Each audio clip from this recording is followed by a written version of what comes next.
आज के इस वीडियो में हम भारतीय इतिहास के बारे में देखेंगे, जो कि एग्ज़ाम की दृष्टि से बहुत ही महत्वपूर्ण भाग है। इसे हर एक कॉम्पिटिटिव एग्ज़ाम में पूछा जाता है, तो आप इसे ज़रूर ध्यान से देखिए। तो पहला क्वेश्चन जो दिया गया है, निम्नलिखित में हड़प्पा सभ्यता का लगभग काल है। तो इसका जो काल है वह है 2500 ईसा पूर्व से 1750 ईसा पूर्व। तो ऑप्शन नंबर सी हमारा सही हो जाएगा। क्वेश्चन 2 दिया गया है, हड़प्पा संस्कृति की जानकारी का प्रमुख स्रोत क्या है? तो पुरातात्विक खुदाई। ऑप्शन नंबर बी सही हो जाएगा। क्वेश्चन 3 दिया गया है, हड़प्पा की खोज का श्रेय किसे दिया जाता है? तो हड़प्पा की खोज सर्वप्रथम किसने की थी? राय बहादुर दयाराम साहनी जी ने। ठीक है, तो राय बहादुर दयाराम साहनी जी को हड़प्पा की खोज का श्रेय दिया जाता है। ऑप्शन नंबर ए सही हो जाएगा। क्वेश्चन 4 दिया गया है, हड़प्पा सभ्यता का प्रचलित नाम क्या है? तो हड़प्पा सभ्यता का प्रचलित नाम है सिंधु घाटी। ऑप्शन नंबर बी सही हो जाएगा। क्वेश्चन 5 दिया गया है, गुप्त वंश के लिए विख्यात था। गुप्त वंश खालिस्तान के लिए विख्यात था। तो किस लिए विख्यात था गुप्त वंश? तो गुप्त वंश साहित्यिक कृतियों के संरक्षण के लिए क्या था? विख्यात था। तो ऑप्शन नंबर ए सही हो जाएगा। क्वेश्चन 6 दिया गया है, बिस्मिल्ला खां संबद्ध हैं।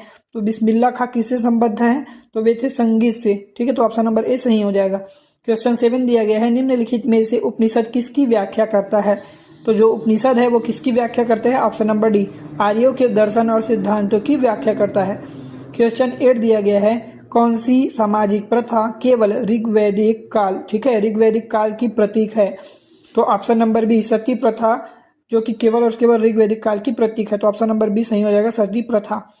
क्वेश्चन 9 दिया गया है, सांची का बृहत्तम स्तूप के खालिस्तान के काल को निर्धारित करता है। तो कौन से काल को निर्धारित करता है? तो वह है मौर्यों के काल को निर्धारित करता है। ऑप्शन नंबर डी सही हो जाएगा।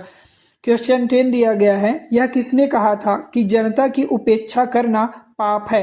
तो ऑप्शन नंबर सी सही हो जाएगा, स्वामी विवेकानंद जी। स्वामी विवेकानंद जी ने कहा था कि जनता की उपेक्षा करना पाप है। क्वेश्चन 11 दिया गया है, गायत्री मंत्र किस वेद में है? तो ऋग्वेद में दिया गया है गायत्री मंत्र। ठीक है, इसलिए ऑप्शन नंबर सी सही हो जाएगा। क्वेश्चन 12 दिया गया है, तुलसीदास खालिस्तान के शासनकाल में विख्यात हुए। तो तुलसीदास जी थे वे अकबर के शासनकाल में विख्यात हुए थे। ऑप्शन नंबर ए सही हो जाएगा।